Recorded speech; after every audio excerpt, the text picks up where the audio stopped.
Hello friends, welcome back to the MKS English classes. Today I brought you the 14th lesson, lesson number 14th about personal pronoun. Personal pronoun के बारे में आज लाया हूँ और continue करना पड़ेगा क्योंकि इसमें बहुत ही कठिनाई हो जाती है स्टूडेंट्स को बनाने में, क्योंकि हिंदी जो है सो प्लूरल को कुछ और ही समझ लेते हैं। तो क्या समझते हैं देखते हैं। पर्सनल प्रोनाउन 7 होते हैं। 7 होने से क्या होता है कि बच्चे लोग यू को प्रयोग करने में परेशानी हो जाता है। यू जो है सो सबसे पहले यू के बारे में जानना है। यू जो होता है सो हिंदी में सिंगुलर भी होता है और प्लूरल भी होता है, लेकिन इंग्लिश में यू हमेशा प्लूरल ही रहता है, ऐसा करके प्रयोग किया जाता है इंग्लिश में। और हिंदी में यू को हम जो है सो दोनों में प्रयोग करते हैं, प्लूरल और सिंगुलर में। तो आइए चलते देखते हैं कि हिंदी में क्या क्या अर्थ होता है। आई मीन्स मैं, हिंदी इसका होता है। वी मीन्स हम लोग, हम सब, हम दोनों। यू यहाँ देखिएगा तो तुम और आप।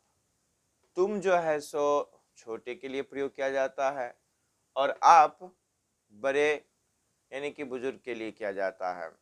ये रेस्पेक्टेबल वर्ड है आप हमारे हिंदी में, लेकिन इंग्लिश में कोई रेस्पेक्टेबल वाली बात नहीं होता, क्योंकि छोटे में भी यू लगाते हैं और एल्डर्स यानी बड़े में भी हम बड़े जिसे आप इज्जत देना चाहते हैं यू ही लगाते हैं, लेकिन हिंदी में हम लगाते हैं छोटे के लिए तुम और बड़े के लिए आप।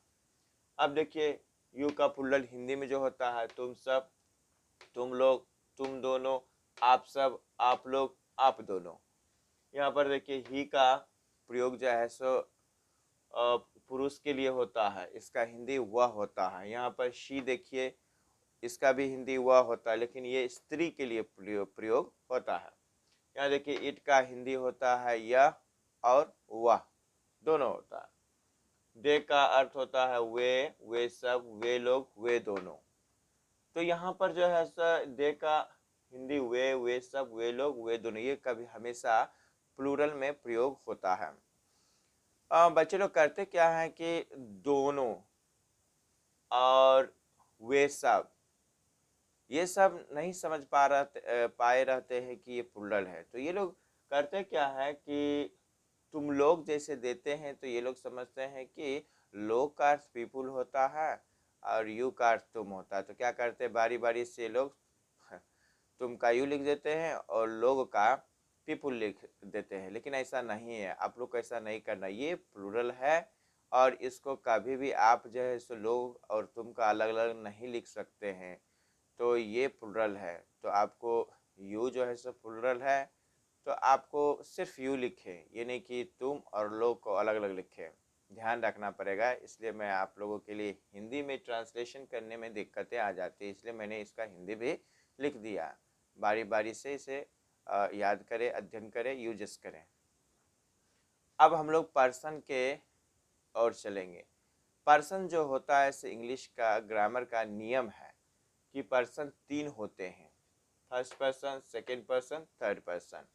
और यहाँ पर फर्स्ट पर्सन को हम किसे कहते हैं तो जानना है। बोलने वाले को हम फर्स्ट पर्सन कहते हैं, सुनने वाले को हम सेकेंड पर्सन कहते हैं, और थर्ड पर्सन जिसके बारे में बोला जाता है, जिसके बारे में बोला जाता है, ये इसकी परिभाषा है।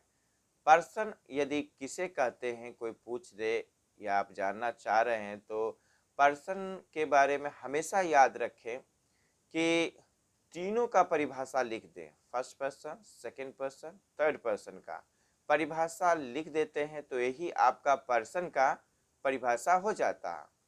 बच्चे लोग बहुत ही कंफ्यूज हो जाते हैं कि भाई जो है सो हमको क्या परिभाषा लिखें, तो ऐसी बातें नहीं है।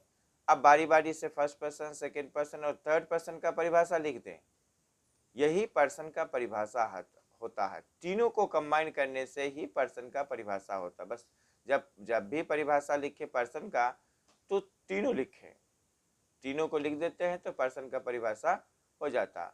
और ग्रामर का रूल्स है कि first person, second person, third person जानना जरूरी है, क्योंकि पूरे पूरे ग्रामर में फर्स्ट सेकंड थर्ड ही रहता है और यही सब्जेक्ट बनता है। एक वाक्य का सब्जेक्ट कर्ता, सब्जेक्ट का अर्थ होता है कर्ता, ग्रामर की टर्म है। सब्जेक्ट का अर्थ हम लोग विषय भी जानते हैं, लेकिन बच्चे लोग समझते हैं शायद विषय है, ऐसा नहीं है। ग्रामर का नियम है कर्ता। कर्ता का अर्थ होता है वाक्यों में जो काम करता है, जो काम करता है वाक्य में, हु डज द वर्क। तो इसे हम जो है सो ग्रामर का नियम है, इसे याद रखना चाहिए। अगर याद रखते हैं तो ग्रामर आसान हो जाएगा। First person, second person, third person. यहाँ पर बच्चे लोग क्या करते हैं कि किस प्रकार का हमें नाउन की जगह प्रोनाउन डालते हैं। तो राम है, एक पुरुष व्यक्ति है तो ही लगाते हैं। सीता है, स्त्री व्यक्ति है तो शी लगाते हैं। राम एंड सीता अगर दोनों रहेगा तो इसका प्लुरल में हम लोग प्रोनाउन दे लगाएंगे। बुक्स है सो निर्जीव वस्तु है, प्लुरल है तो दे लगेगा। फादर है जानते हैं, मर्द जात होता है तो हम ही लगाते हैं। काउ स्त्री जात होती है तो हम लोग क्या लगाते हैं, शी लगाते हैं। और टीचर है सो कॉमन जेंडर, यानी कि ये स्त्री भी हो सकते हैं, पुरुष भी हो सकते हैं। तो आपको जो लगाना है लगा सकते हैं, जैसा जो अर्थ आपको नजर आता है। ही भी लगा सकते हैं, शी भी लगा सकते हैं इसका प्रोनाउन। लायन है, ये जानवर है, थोड़ा सा बड़ा भी है तो कोई मैटर नहीं है, आप इट भी लगा सकते हैं। और स्त्री पुरुष देखते हुए ही या तो शी का प्रयोग कर सकते हैं। स्टोन है जो निर्जीव वस्तु, जितने भी निर्जीव वस्तु होते हैं इसमें प्रोनाउन इट लगता है। और जैसे इसका प्लुरल स्टोन से देखिए यहाँ पर तो आप दे लगाएंगे। रैट है, छोटा जानवर है तो कभी भी हम ही शी नहीं लगाएंगे, क्योंकि बहुत छोटा है इसलिए हम इट लगाएंगे।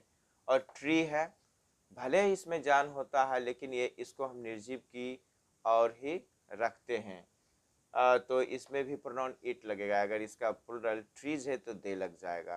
तो इस तरह से हमें प्रोनाउन का प्रयोग करना पड़ता है नाउन के जगह पर। तो एक बात और याद रखना है कि जितने भी कीड़े मकोड़े, कीट फतिंगे, जितने भी छोटे छोटे जंतु होते हैं उसमें कभी भी हम इट लगाते हैं, और जब भी इसका प्लुरल आता है दे लगाते हैं। तो ये हमेशा याद रखिए कि कहाँ पर इट का प्रयोग होगा, कहाँ पर दे का प्रयोग होगा, कहाँ पर ही शी यू आई वी का प्रयोग होगा, ये हमेशा याद रखना है। तो फर्स्ट पर्सन में कभी भी याद रखिए कि आई भी होता है, सेकेंड पर्सन में यू ही होता है और कुछ भी नहीं होता है, और थर्ड पर्सन में ही शी इट दे।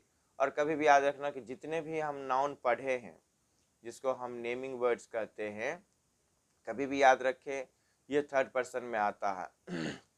पूरे पूरे नाउन आपका थर्ड पर्सन में चला जाएगा और कभी भी रहता है थर्ड पर्सन। तो याद रखना कि हमारा जो है सो कभी भी नाउन जो रहता है थर्ड पर्सन में रहता है। तो ये बारी बारी से अच्छी तरह से याद रखेंगे तो आपको ट्रांसलेशन और इंग्लिश के ग्रामर भी बहुत ही अच्छे हो जाएंगे। आज के लिए इतना ही। हम लोग लेसन 15 में लेकर आएंगे अगला भाग। तो till then bye. Hey, please subscribe my channel for the